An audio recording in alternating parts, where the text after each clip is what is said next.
What is going on, everyone? So in today's episode, I'm going to show you this very simple DIY foldable shelf that anyone can do at home. So stay tuned.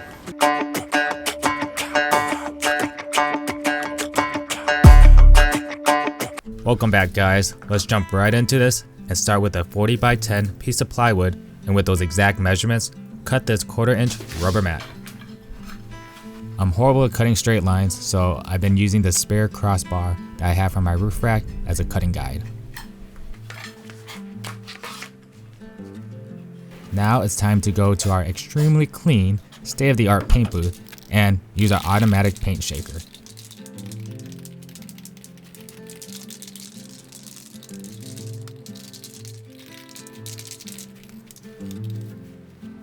What we're doing here is just painting the edges of the board, since I decided not to cap the ends of the shelf with a finishing trim since I wanted a more rugged two-tone look. You'll see what I mean once I put it all together. Once you let the paint dry enough to touch, we bring the board back to the garage to start framing the edges.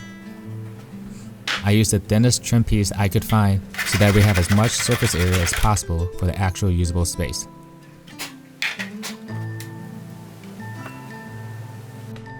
Liquid nail time. The one that I'm using is for general purpose, and it says it can adhere to rubber and wood. Now, does it mean it would adhere rubber to wood? Or does it mean rubber to rubber and wood to wood? I don't know, only time will tell if it sticks.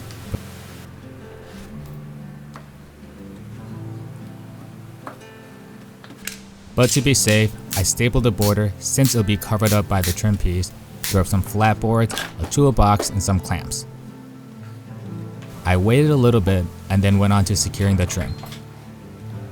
I pre-drilled the hose so we don't have any splitting when we went to go nail these finisher screws that I found at Home Depot.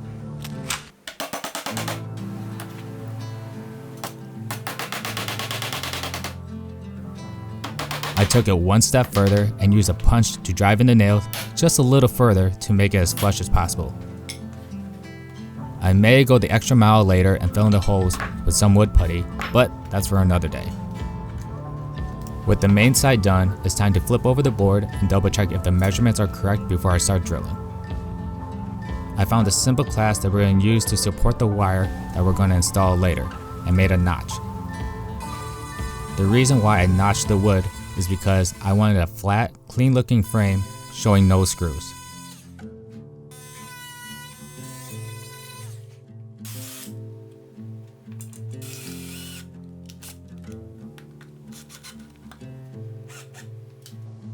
And once both claps are secured, it's time to nail the trim into place.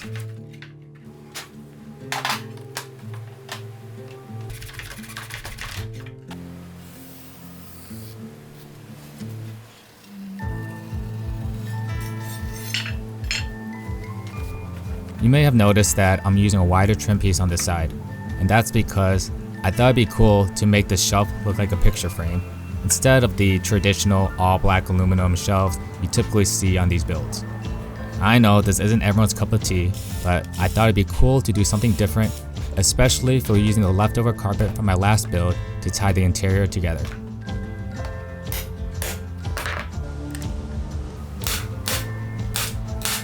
Now that the shelf is all assembled, it's time to cut the piano hinge to size and mount it to the shelf.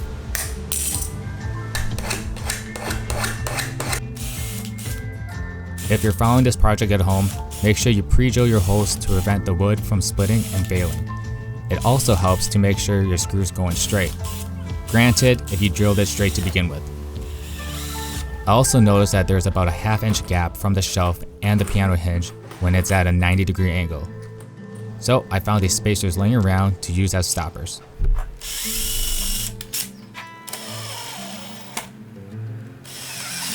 Now this is the part of the build where I struggle the most because I really did not want to drill into my plastics. But since we're on a budget, there's only so many options I could do. With the piano hinge, I didn't feel the tiny screws that were provided were going to do the job. So I cut up some more wood, notched them to line up the back side of the plastics,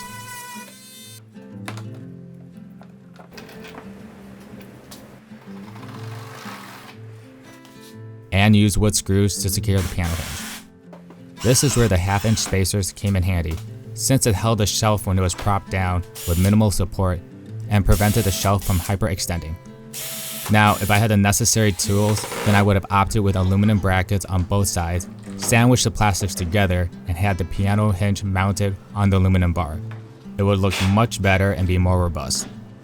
But since this is a budget DIY, I used what I had and made this project work. Next, it's time to work on what's holding the entire project together. I got some crimps, braided wire,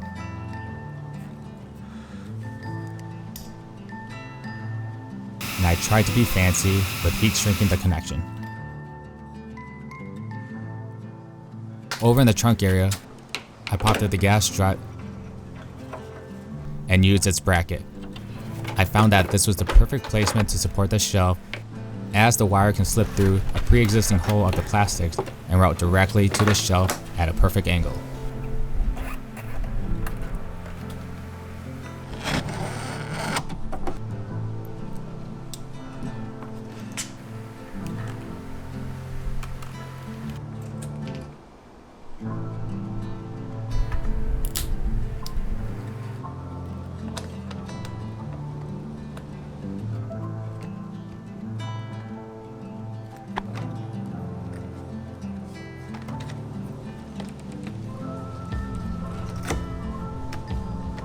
Last but not least, the locking mechanism. Now, out of this whole entire build, this is probably the most ghetto part in my opinion. I was trying to be unique and not use a simple latch. So when I saw this cabinet piece, I thought it was pretty clever. But after installing it, it kinda looks bulky and out of place. Maybe it's because of the bronze finish I chose, thinking it would match the wood, or for the fact that I know it's for furniture and that I just installed it on the truck. But all in all, it looks decent, a little rednecky, but still decent. It's simple to use, secures the shelf great, and it gets the job done.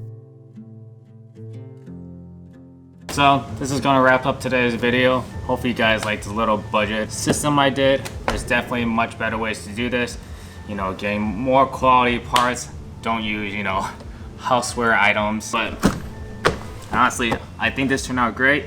I do like this look, next texture look. I like the kind of old looking retro look per se. To be honest, I should have went with the black hinges instead of the bronze. I think the only way it would tie nicely with the wood is that I stained the wood a darker finish. Now, I don't think I actually explained why I did a carpeting back. Is that one, because of budget. I already had carpet left over, and if I had the extra money or I wanted a bigger budget to do this build, I would probably do like a molly panel back here so I can attach random accessories. But since this was a budget build, I used whatever I had left over, and I thought this would be a perfect opportunity to, have a spot for patches. So usually when you go on trips and everything, you go to gift shops, gas station, all that jazz, most likely you'll come across some patches. So come across a national park patch or some sort like that, just buy one, stick it on, you remember your trip. If you're just into DIY, doing something by yourself, the sky's the limit what you can do. And honestly, for around 50 bucks, me building this by myself, and again, I have no carpentry or any type of experience with that, I'm very proud of this. I think this is well worth the 50 bucks. It supports just fine. I think it'll be good for a standing desk per se, if I want to put my laptop here at a campsite or something when I keep editing, or just use it as a table for prep, getting ready to hit the trails, just something, put my mountain biking stuff, put the jackery, whatever you want. This seems to support it just fine. But yeah, I'm very, very happy with the outcome of this. Hopefully you guys enjoy this budget build. And I have a big surprise for you for what's upcoming on this FJ. If you follow my social media, you already know what the big surprise is. But I may wait another week or two to let you guys know. Let's see how the process goes.